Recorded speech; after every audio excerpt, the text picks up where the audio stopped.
This free program is paid for by the listeners of Redwood Community Radio. If you're not already a member, please think of joining us. Thank you. This free program is paid for by the listeners of Redwood Community Radio. If you're not already a member, please think of joining us. Thank you. This free program is paid for by the listeners of Redwood Community Radio. If you're not already a member, please think of joining us. Thank you.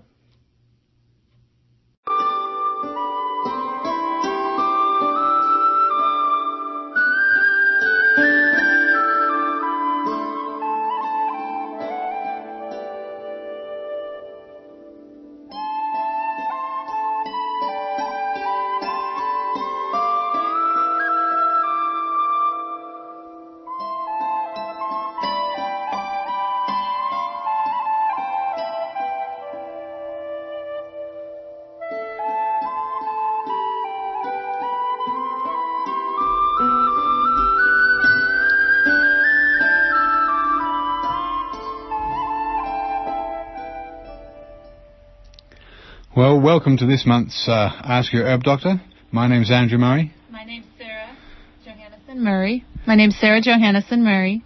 Okay, we're in 2011. Happy New Year to you all. And it's the first show of the year. For those of you who perhaps have never listened to our shows, which run every third Friday of the month from 7 till 8 p.m, we're both licensed medical herbalists who trained in England and graduated there with a degree in herbal medicine. We run a clinic in Garberville locally where we consult with clients about a wide range of conditions, and we recommend herbal medicines and dietary advice. It's become increasingly obvious over the last few years at least that if you really want to get a point across, you cannot just mention it once or twice, but that varied topics encompassing the same root subject will result in a coherent view of the matter in question. And association is, after all, an excellent tool for improving the memory. We get a lot of very positive feedback concerning Dr. Ray Peat, who's joined us on many of our shows now. And again, he's joining us tonight, and we'll discuss the role of inflammation in the disease process and reiterate some root causes and ways to avoid generating inflammation generally. Okay, so good evening, Dr. Peat, and thank you so much for joining us again. Happy New Year. Oh, yeah, hi. Hi, Dr. Peat. Sorry to interrupt you, Andrew, but Go on. we need to say, What are you trying to say? basically, there's a disclaimer. Okay. The views and opinions expressed throughout this broadcast are our views and opinions, and they do not reflect the station's thoughts and ideas. Absolutely. Not necessarily. They might agree, they might not. Well, absolutely, don't you? Time will be made for other viewpoints. Thank you for joining us. Very good. Okay, so 2011 kicks off with a good old disclaimer. Okay, so to get back to Dr. Peat, thanks so much for joining us.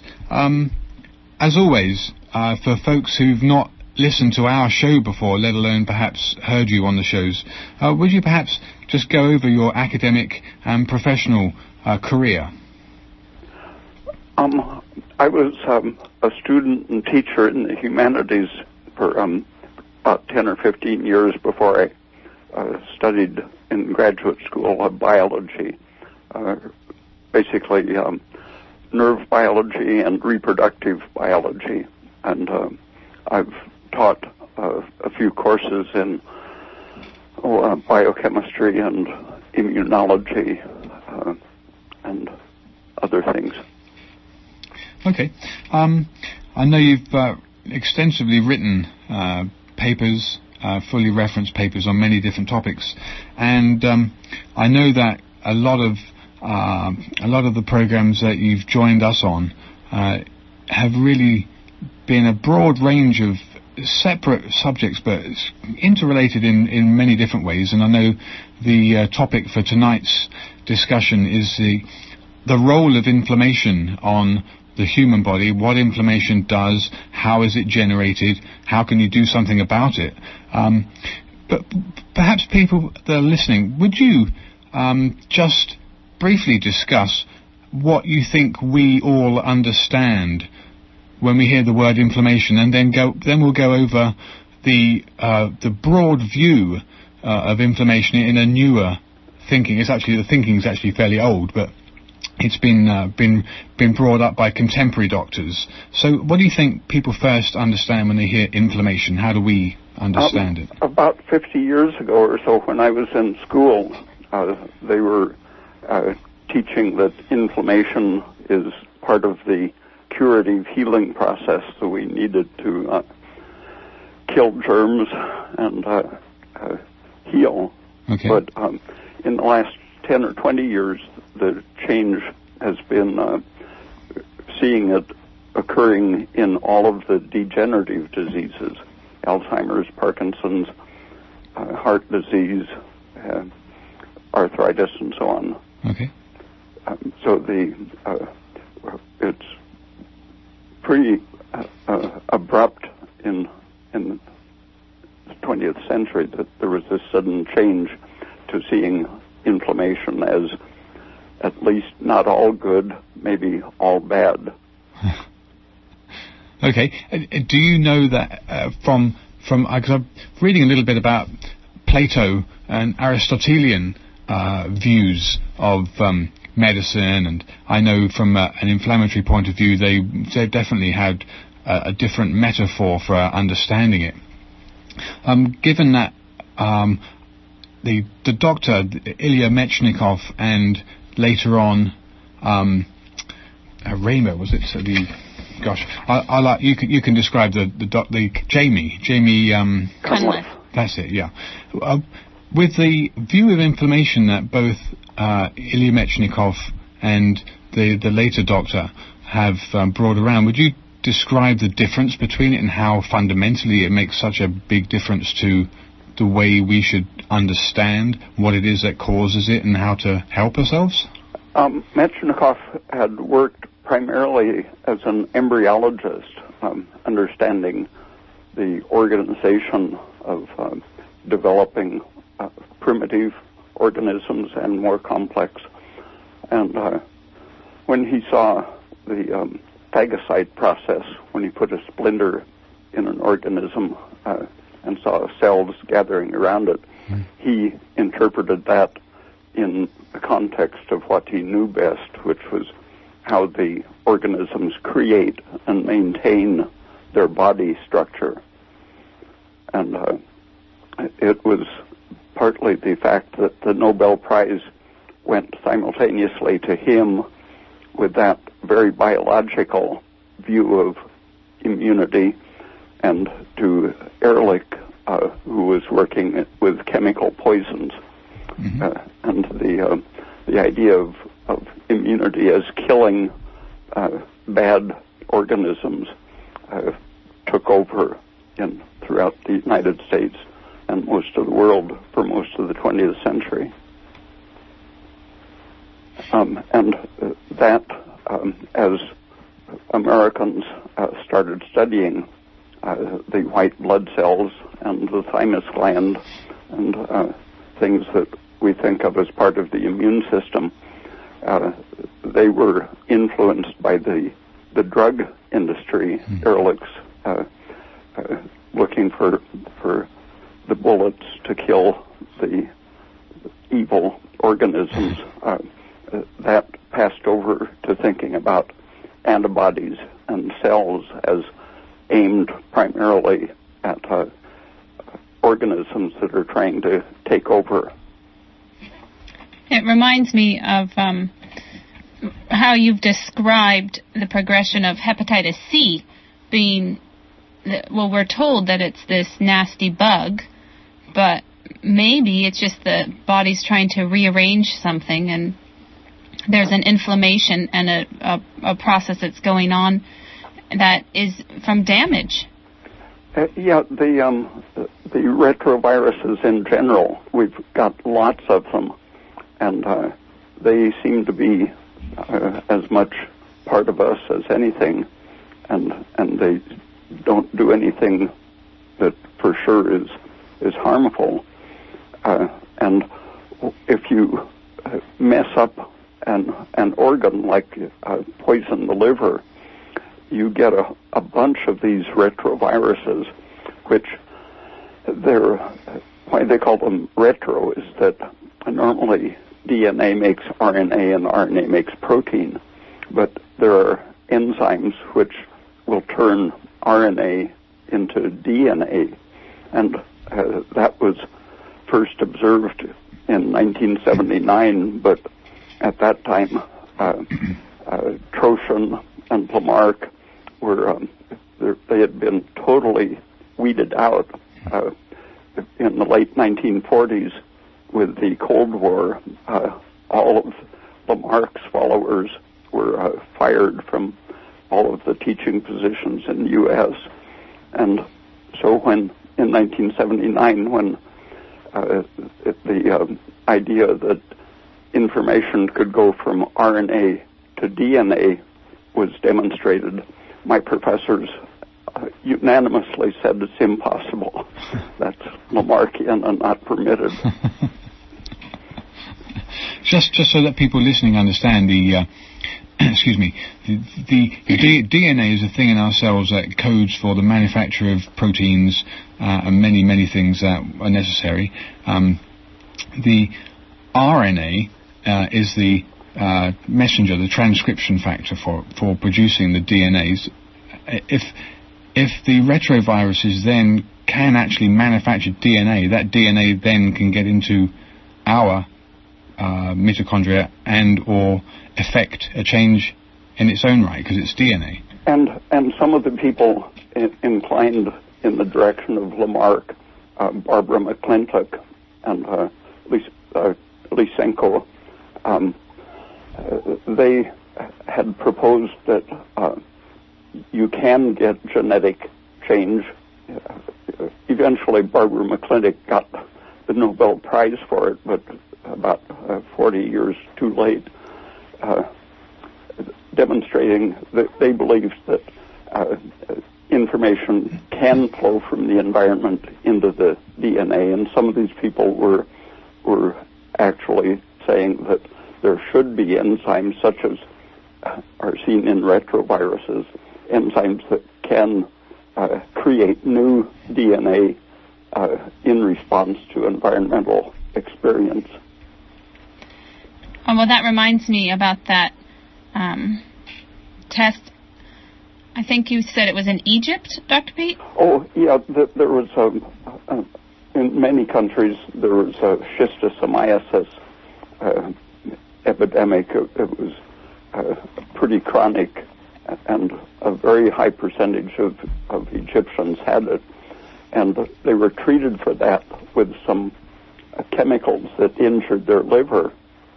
And now they say that it was caused by spreading a virus, but other experiments suggest that just the chemical treatment that was aimed at killing this parasite could have been enough to cause the livers to express retroviruses, one of which is now called hepatitis C. So it's looking at the disease as a damaged particle rather than an infectious organism. Yeah, I think this is what Peter Duesberg is suggesting when he says that the retrovirus of HIV, for example, isn't known to be a cause of immunodeficiency. That he suggests that it's the result of chemical poisoning. And I remember reading about 5 years ago an article from Dr. Stefan Lanka, who was also putting down the HIV hypothesis or the viral hypothesis for HIV. Okay, so back to inflammation. In terms of the inflammatory process then, and how I understood it from school and from university, studying physiology. How does the newer view or the older view, explained in a newer way, describe inflammation, and how does it differ? Well, if you look at the injury of the fetus, it heals without inflammation, and it doesn't produce a scar, and basically it's perfect healing. At a very early stage, you can split the embryo, and each part of the embryo will grow into a complete animal. But later in development, you can cut or otherwise injure a part of the fetus, and it simply zips itself shut, makes new cells, and doesn't leave a scar or inflammation. And it's after being born that inflammation, as we know it, occurs. We need to all crawl back into our mother's womb. Yeah, and there are two things that happen when we're born. One is our carbon dioxide exposure goes way down, and the oxygen availability increases greatly. Mm-hmm. So a shift away from carbon dioxide, which is anti-inflammatory. And at the same time, when we're no longer protected by the uterus and placenta, which act as a filter, and they let very little polyunsaturated fat in, so that practically all newborns are considered deficient in the essential fatty acids, so-called. But these begin building up during childhood from practically any diet that we're exposed to.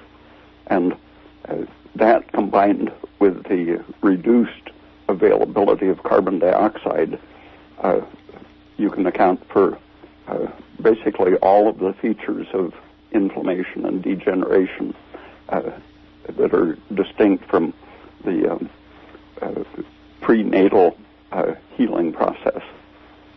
We still have some of the features of prenatal healing, but and they can be recovered to some extent. For example, if you pack a wound with sugar, it practically heals without a scar, and that's partly because it's not exactly approaching prenatal conditions, but it's giving an extremely generous supply of sugar, which can be used to make carbon dioxide. And this is behind the Greeks using honey in deep wounds. And the sugar makes it unnecessary for the cells to metabolize any of the fatty acids, so that even if the organism has been eating them and integrating them into the tissues, the presence of sugar makes it possible to energize and repair cells without drawing down more of these unsaturated fats, which produce all of the features that we know of as inflammation, as distinct from healing. But just to summarize for some of our listeners, in case you haven't heard of polyunsaturated fat, these are liquid vegetable oils that are present in our in almost everybody's diet, and you can avoid them to some extent by avoiding any liquid vegetable oil apart from olive oil, and eating coconut oil and butter in place. Okay. For those listeners who've just joined, you're listening to Ask Your Herb Doctor on KMUD, Garberville 91.1 FM, and from 7:30 until the end of the show at 8 o'clock, you're invited to call in with any questions, either related or unrelated to this month's topic of inflammation.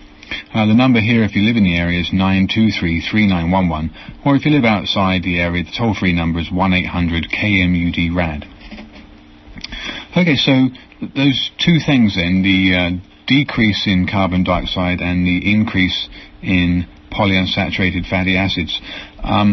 If people started to increase their carbon dioxide content, I know we've mentioned in the past bag breathing as a very simple way to do that, and or living at elevation, if that's possible. At higher elevation. Higher elevation.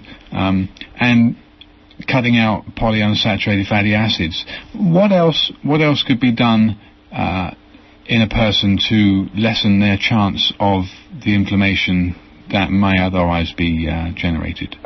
Another of the very basic things promoting inflammation rather than healing is the endotoxin from bacteria that can be absorbed into the bloodstream. Okay. And if your liver is well nourished and well energized, it can cut out practically 100% of the endotoxin. But if the intestine is stressed in any way, which can be nervous stress, increasing the adrenaline that cuts down the blood supply, the reduced blood supply does things like release histamine and serotonin, which make the intestine more permeable, letting more of the endotoxin get into the bloodstream.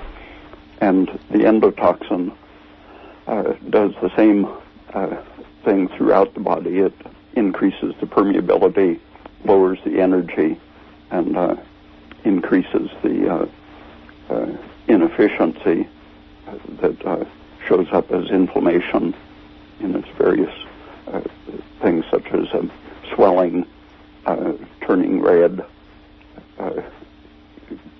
local heating because of the high blood supply. Okay.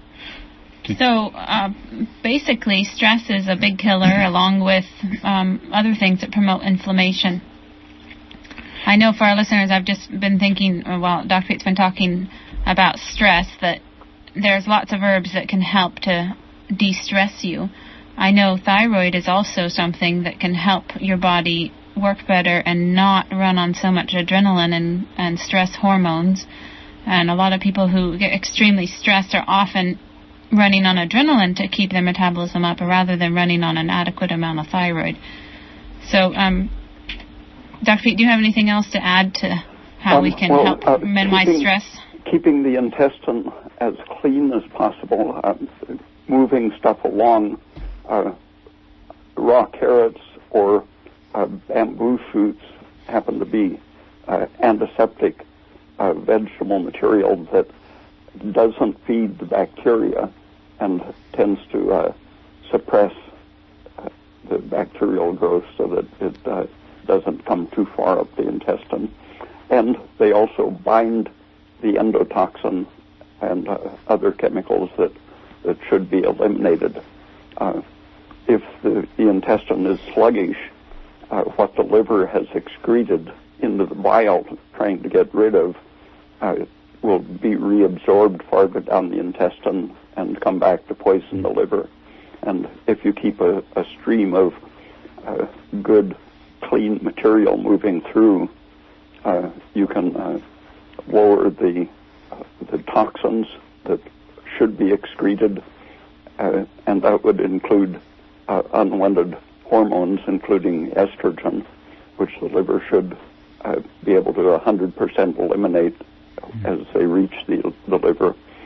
And it will reduce the endotoxin and shift the serotonin and histamine such that it will also lower the cortisol production, and that total pattern will increase the good hormones, progesterone and testosterone, for example.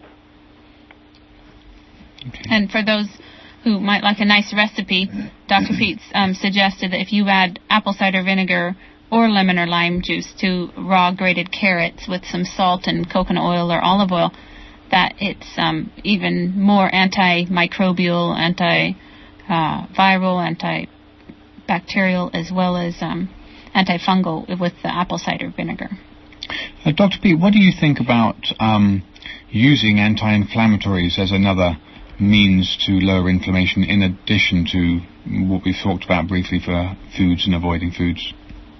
Some of them are very helpful. I mentioned that cleaning the intestine will lower the production of cortisol and raise the pregnenolone, testosterone, and progesterone.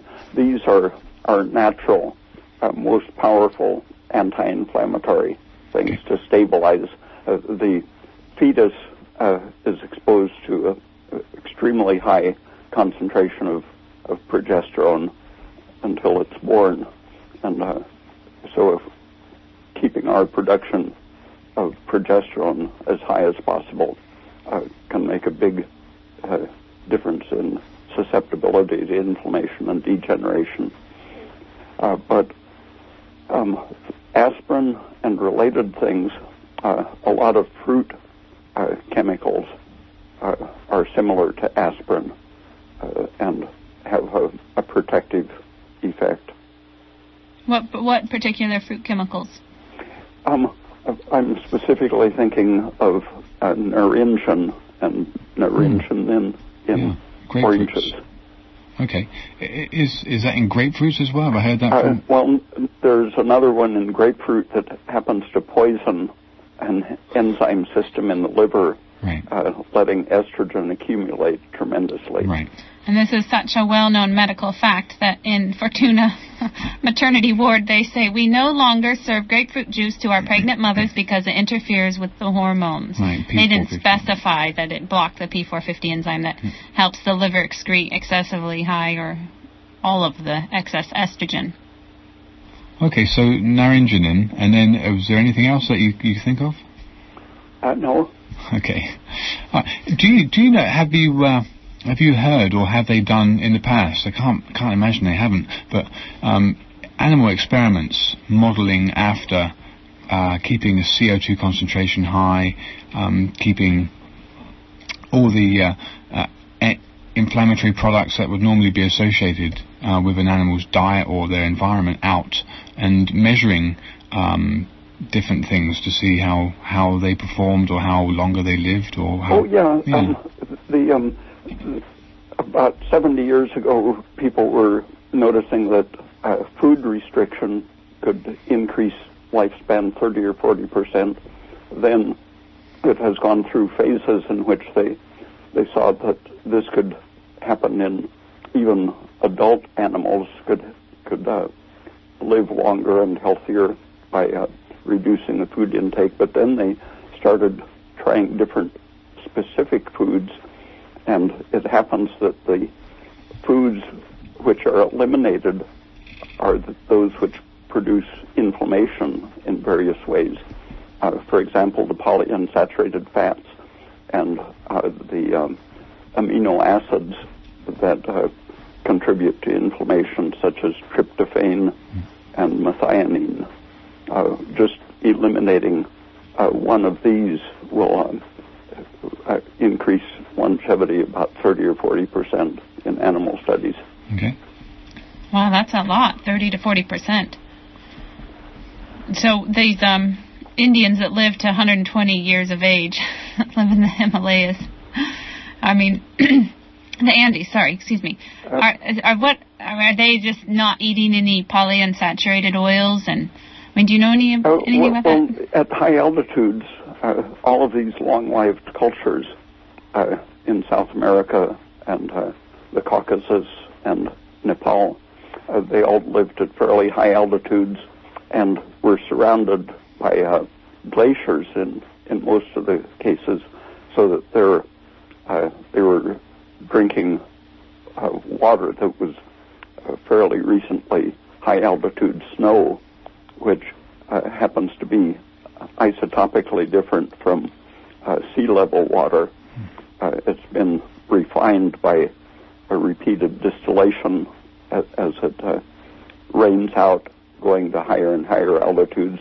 It becomes metabolically stimulating light water, where average water contains some of the metabolic slowing heavy water. But at the same time, the atmosphere at high altitudes is very low in oxygen, and so people retain more carbon dioxide in their tissues. That's another resemblance of the prenatal condition. And generally, they are sheep farmers. Sheep can live at relatively high altitudes, and so they tend to either eat vegetables, fruits, or cheese, lots of cheese and milk-related dishes. Wow, that's very interesting. It's almost... yeah, I know. The thing about the rainwater, that's pretty interesting. I know from an alchemical perspective, the first prerequisite is to distill water 7 times to be used in the experiments, because the alchemists always believed that each successive distillation raised the energy of the water. And I read an article about... they also use storm water that was only collected during electrical storms. But I did read an article about water, because many years ago I never thought there was any difference between regular water, tap water or whatever. It was all water to me, it was all H2O. But it's actually very different, and there's a lot of papers have been written on the subject of water and how different energetically they are, and how different they make, what difference they make in the body, and how available the water is to the body and to the cell. In the 1930s, when they first made isotopically heavy water with deuterium replacing hydrogen, they found that it slowed biological processes, the daily rhythm, nerve conduction, and in 1950 they showed in mouse experiments that it tremendously accelerated the aging process. All of the features of aging, slowing metabolism and dying prematurely, were produced. But it took about 50 years after that before people started experimenting with the light water from which the heavy water had been removed. Right. And they found that, for example, they were experimenting with it in the Russian space vehicles. And they found that the condensed sweat had been filtered and was a very light water, resembling glacier water. All right. So what water do you recommend people drink, Dr. Pete? Do you have one? No. You have to go to be near a glacier. Yeah, but you have to go, so you have to go up 15,000 feet then, right? This is probably why they bottle glacial water, right? Yeah, if it really is that. But it happens that the some plants will absorb the water at high altitudes and concentrate it even more. Sugar beets, for example, intrinsically eliminate deuterons, and so they have light hydrogen incorporated into their tissues. And if they grow in Colorado at a high altitude where they're getting already refined water, then the beet sugar contains the equivalent of glacier water. Wow, cool. I wonder what kind of altitude beet stops growing at, though, because I don't know that it's that cold. It's not that cold hardy, is it? So yeah, they're fairly cold hardy, but I don't know the altitude limit. Okay. Well, you're listening to Ask Your Herb Doctor. From now until the end of the show, you're invited to call in with any questions, either related or unrelated to this month's topic of inflammation. And our guest speaker is Dr. Raymond Peat.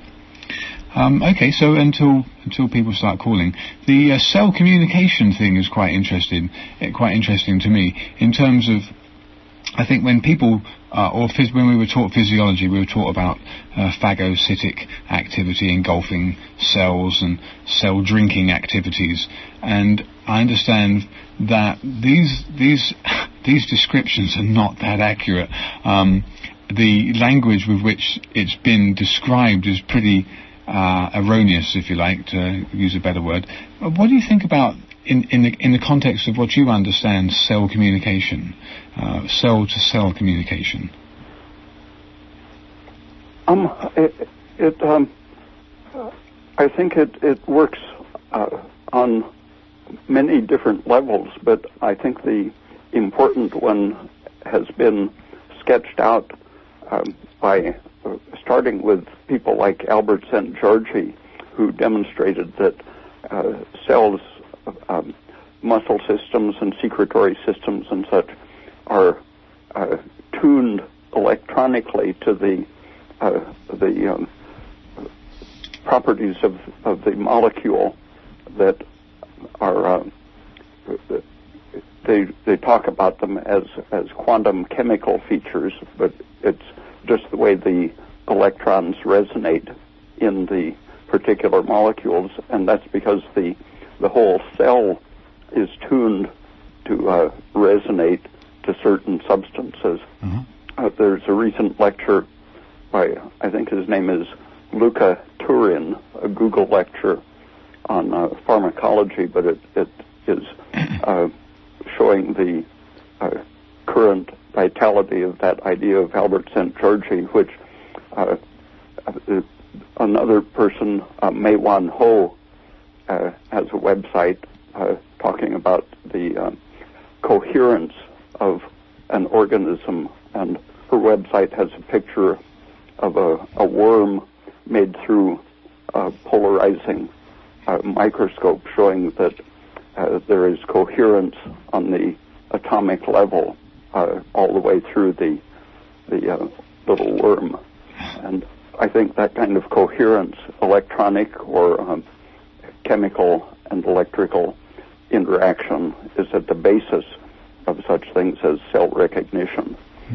There are the lock and key processes, enzyme, substrate, and antibody antigen recognition, but the important things for communicating between cells, I think, are a whole step beyond the lock and key. Okay, before we go any further with that, I know there's a couple of callers on the line, at least there's one on the line for sure. Caller, you're on the air? Hi. Hi, good evening. I have two questions. One is if you and Sarah could give a phone number to contact you. And my other question is for Dr. Pete. I've been doing the carrot thing, and this is very interesting to me. I'm just fascinated with it. But I have an unrelated question, and that is I've been getting off of Prozac that I took for many years, and I'm having all of what they call discontinuation syndrome, which I would call drug withdrawal, but, like agitation and sweating and so on. And I was wondering, are there herbs that one can take to help alleviate that discomfort while it's going on? Yes, there are herbs that you can take to help alleviate the discomfort of withdrawing from Prozac. I was doing it partly because I'm worried about the influence of the serotonin uptake inhibitors on my bone structure. Right. Yeah. I remember you called before, and Dr. Pete so had I'm said well that. into it, and I'm surviving. But I was just well done, Dr. Pete. Do you have any recommendations? Yeah, the good effects of those serotonin uptake inhibitors, I think it's really other things, not at all serotonin. I think it's in spite of the serotonin. And if you look at the history of serotonin, you see that in the 1950s it was discovered to be what makes the carcinoid syndrome or the carcinoid tumor so bad. And the tumor itself, instead of turning almost all of our dietary tryptophan into niacin, these tumors turn the bulk of it, more than half of it, into serotonin, and so they flood us.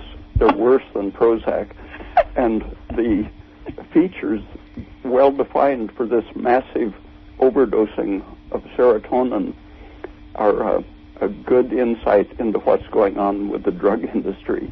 The people flushed, became depressed, anxious, and aggressive under the influence of serotonin. They developed arthritic pains, a whole range of inflammatory, degenerative symptoms.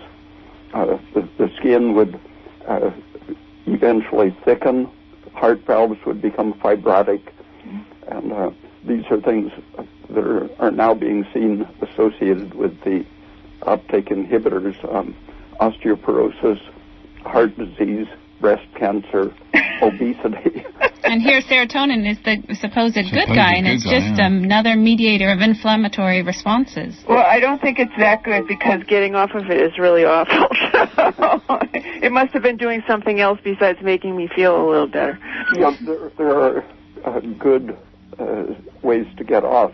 I think pregnenolone, thyroid, and coffee are very helpful. Coffee? You have to adjust to the coffee, but it goes with thyroid, sugar, progesterone, and so on as part of an anti-inflammatory system. When we were talking about the anti-inflammatory substances, I should have mentioned caffeine as one of them. And also, too, with caffeine, if you're already running on a lot of adrenaline and you get very low blood sugar, if you drink caffeine, that can worsen the symptoms. But if you restock your liver's glycogen stores through eating low sugars that are lower glycemic index, but more importantly, non-starchy sugars, then your body will not respond to the adrenaline like it would if you are very low blood sugar. So that's a process of adapting. Great. And now, could you give me a contact number for you and Andrew? Yes.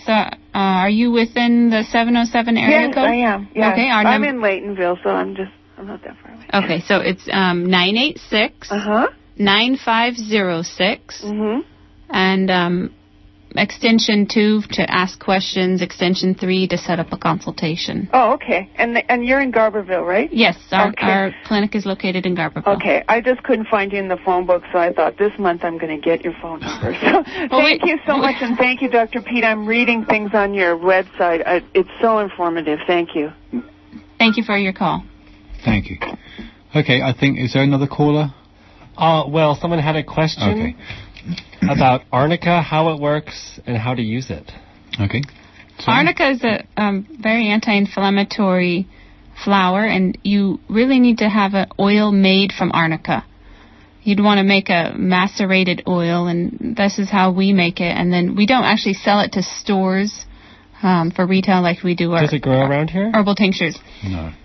No, it grows at high elevations. I mean, I imagine European it grows... Alps, well, and also in Montana. Yeah. It's Arnica montana is the Latin name. But it doesn't grow around here. I don't know if you could get it to grow around here because it is such a high elevation plant. Yeah. I think the strict sense of the word Montana is mountain. Well, I thought it did grow in the U.S. Oh, well, no, maybe up in Montana there's lots of mountains up there, so it's definitely not... I thought it did grow in the mountainous United States. Anyways, we can check on that and see if I'm right or wrong here on the Montana. But you want to make a heat maceration in order to extract the anti-inflammatory compounds, and you don't want to take it internally. I definitely don't recommend you take it internally, but it can really help to alleviate bruises and tendon sprains and tears just by rubbing the oil on the affected area immediately after the injury. And it works really, really well. I've seen lots of evidence for it myself. It's one of those, how does it do that? How does it stop the inflammation? Maybe Dr. Pete understands the physiological effect of arnica. I don't know. No. You don't? Okay. All right. Okay, so that's that one. There's no more callers. Okay, so... Dr. I wanted to ask you about the cells' communication from one cell to another.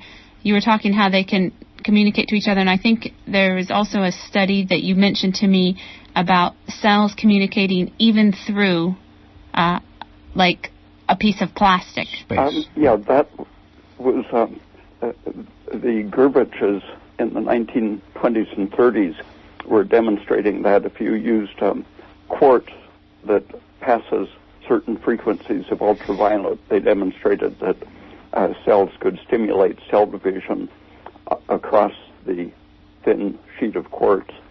And that is being taken up again in the last 10 years. More people demonstrating coherence. There are variations on that. One person is arguing and demonstrating that cells sense and respond to infrared frequencies, but most of the work is in the ultraviolet frequency of communication. Okay. Excuse me. You mentioned Mei Wan Ho, and then the other person was Albert Singens. Could you spell his name, please? St. George, SZENT--GYORGYI. Okay, St. George. Okay, good. Okay, so the main thing in our bodies is that everything communicates properly. It's when things don't communicate properly that the problems occur. So in terms of, I know you've mentioned before from an energetic point of view the use of thyroid hormone or improving your diet to improve your own hormone thyroid function. That communication is benefited by a higher energy, and that's the function of thyroid. The carbon dioxide is one of the sort of a hormone of metabolism. It acts like a universal hormone, keeping everything in the optimal condition. For example, it holds histamine and serotonin in a bound position. It holds calcium in a bound position. So if you just hyperventilate and lower your CO2, within a minute, your platelets, for example, which carry most of the serotonin in your blood in a harmless state, just a minute of hyperventilation will cause the platelets to release the serotonin and immediately cause capillaries to become permeable, leaking fluid out into your lungs. So you can create pulmonary edema with a minute of hyperventilation just because you've messed up the carbon dioxide concentration. Okay. Huh. Wow. Okay, pretty dangerous, huh? Okay, back to retroviruses a little bit. Because this again is something that I've not been familiar with at all. I think the way that we're indoctrinated with the way things are supposed to be is that these little things of viruses, they exist and they're all different and they all cause different problems. Are you saying that ultimately we coexist with a wide range of retroviruses, none of which normally give us any problem until some other insult? I think Duesberg said we all contain hundreds of them, and we do, when there's an injury to the tissue, we do form antibodies, and some people will say that's evidence that they're an alien thing. But many years ago, someone did an experiment, I think it was rabbit cartilage. They removed a piece of cartilage and they would replace the untampered with cartilage in one group of rabbits, and it would just it didn't produce any reaction. But if they twisted the cartilage just enough to damage the structure, just as you would if you fell and twisted your knee or something. Okay. When they put that one back in the same rabbit, the rabbit produced antibodies to it, like it was an alien thing. But what that means about antibodies, in the case of our antibodies to retroviruses or whatever, is that they're part of a cleanup process. Something is disturbed. The antibodies are part of preparing the situation for our phagocytes to go in and remove the damaged material. Okay. So we're looking at the immune system instead of this killer attack system that just kills and attacks all these different bugs. Perhaps it's just a rearranging and a house cleaner. It just goes in there and it just cleans and mops up this little bit of damage here from the milk that spilt on the floor. And just fairly recently someone showed that in a traumatic brain injury, the presence of antibodies to the injured tissue corresponds to the healing. The absence of the antibodies lets the tissue deteriorate. So it's pretty well established that it's a cleanup process. And in the thyroid, people think about autoimmune antibodies as causing the problem, but just an excess of thyroid-stimulating hormone, because something is blocking the function, the pituitary increases its drive against the thyroid gland, and that overstimulation causes something like inflammation, and the body is cleaning up the damaged or stressed thyroid cells when it produces antibodies. And so if you keep the thyroid-stimulating hormone low enough, the cleanup will proceed and the antibodies will disappear. Wow. It's very different to current thinking, and what we're all told is the way it is, so that I guess drug companies can sell their drugs. It's probably, I don't mean to be cynical, but there's probably some truth in it for sure. Okay, for those of you who are listening, you're listening to Ask Your Herb Doctor on KMUD Garberville 91.1 FM, and from now until the end of the show at 8 o'clock, the next, at least 7 minutes, people are invited to call in with any questions. We do have Dr. Raymond Peat here. He's a very well-published scientist and researcher, and we're very, very pleased to have him on the show. We've been talking about inflammation and the role of inflammation and all the things that can cause inflammation and how to help yourself. Getting back to, in case we don't get any calls. Oh, look out. We have a caller, I think. Are you on the air? Hello? Hi. Hi, you're on the air. Thanks. I'm sorry, I tuned in about midway through. I'm not sure if you've covered this, but I'm interested in your thoughts on eczema and relationship to leaky gut and digestive stuff. Okay, Dr. Peat, what's your view on eczema?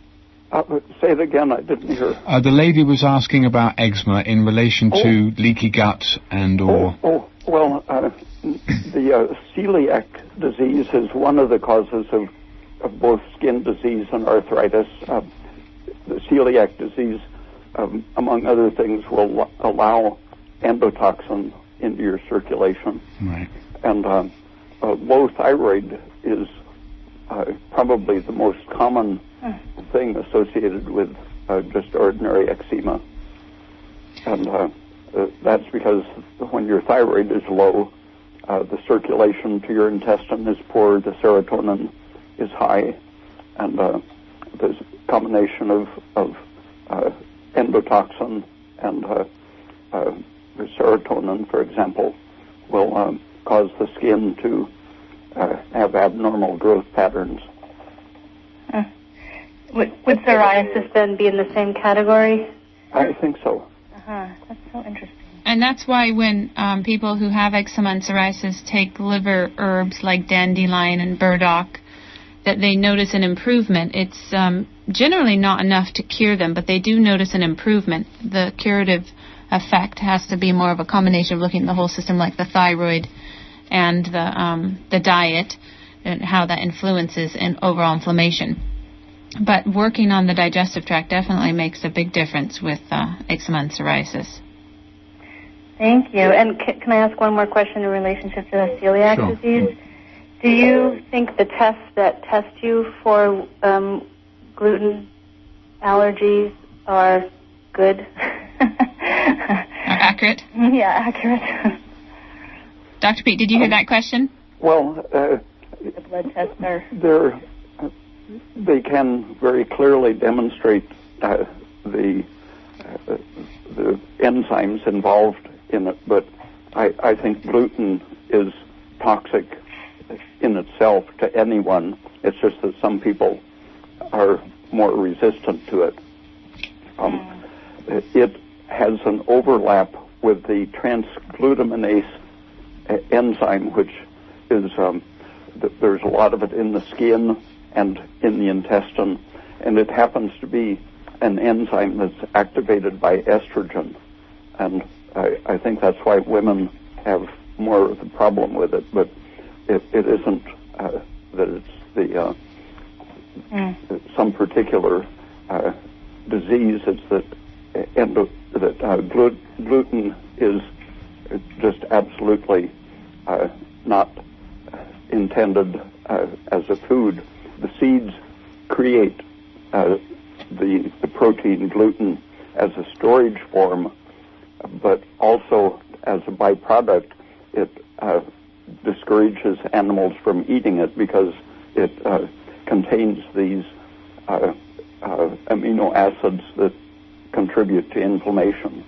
So the seed intends it to cause inflammation in your intestine, and a very tough person can withstand it for a long time, but it's not a good idea for anyone to eat it.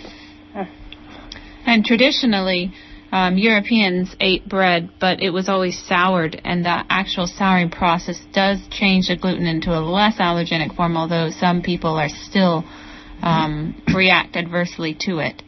And soaking it for 12 hours or so increases the protein value tremendously while destroying the gluten. So soaking your grains before making the bread, and then also souring them for 12 hours. You know, bread now, sourdough bread is risen in 3 or 4 hours, if that, maybe even 1 or 2. I asked a baker, and he said 20 minutes. Wow. So and that's not enough time for the cultures in the starter to actually break down the gluten and change it into a much less allergenic form. So traditionally, we never ate bread products like we do today. And in fact, a lot of the European cake recipes don't even call for flour, because flour was this highly prized possession to have in Europe, and most of the cakes and desserts were made with eggs and milk and sugar and not flour. And now the rules have switched, but I know we're running out of time now. Values have switched, and flour is cheap and butter and eggs are expensive. Well, we are coming to the end of the show now. We've only got a couple of minutes left, and I don't want to rush the information that we'd like you to know about Dr. Pete's website. So thank you so much again for joining us, Dr. Pete, and sharing all of your knowledge with us. Okay. Thank you, Dr. so Pete. For all of those people that have listened, Dr. Raymond Pete's got a very good website with a pretty extensive list of referenced material on many different subjects, from thyroid to progesterone and other related hormones, to the fish oil experiments, and many, many other things. So do take a look. His website is www.raypeat.com. And that's spelled R-A-Y-P-E-A-T. And guess what? He's not selling anything. Okay, very good information, well researched. Can't say enough good things about him, and seen a lot of very positive situations turn around using his advice. So thank you very much. And we did have one last caller who wanted to caution people that I assume from her own experience that soaking the wheat does not take care of her allergy issues. Okay. Yeah. Be warned. Okay. Yeah, no, it definitely, a lot of people still have difficulty eating grain products, not just wheat and gluten-containing grains, but a lot of different grain products, even with soaking, because probably the main reason is because the effects they have on the intestines. Maybe we can cover that in the next show. But we can be reached, Andrew and myself, Sarah, can be reached, like I gave my number out before, 707-986-9506. Or toll-free 888-926-4372, and the acronym for that is WBM Herb, Western Botanical Medicine, WBM Herb, H-E-R-B, for further consultations or more information. Thank you. And thank you and good night. Now, Happy New Year to you. It's 2011. Hopefully it's going to go on for a bit longer. Well, we could talk about that later too. Okay, have a good night. Thank you. Thank you for listening.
It is 8 o'clock, and you are tuned in to the greatest radio station on the planet, and that is Redwood Community Radio, KM. Please remember that this program is supported by the listener members of Redwood Community Radio. If you like what you hear, please consider becoming a member of KMUD or renewing if you've already joined. A regular yearly membership is $50, but we accept any amount. Help us keep free speech alive. Please remember that this program is supported by the listener members of Redwood Community Radio. If you like what you hear, please consider becoming a member of KMUD or renewing if you've already joined. A regular yearly membership is $50, but we accept any amount. Help us keep free speech alive. Please remember that this program is supported by the listener members of Redwood Community Radio. If you like what you hear, please consider becoming a member of KMUD or renewing if you've already joined.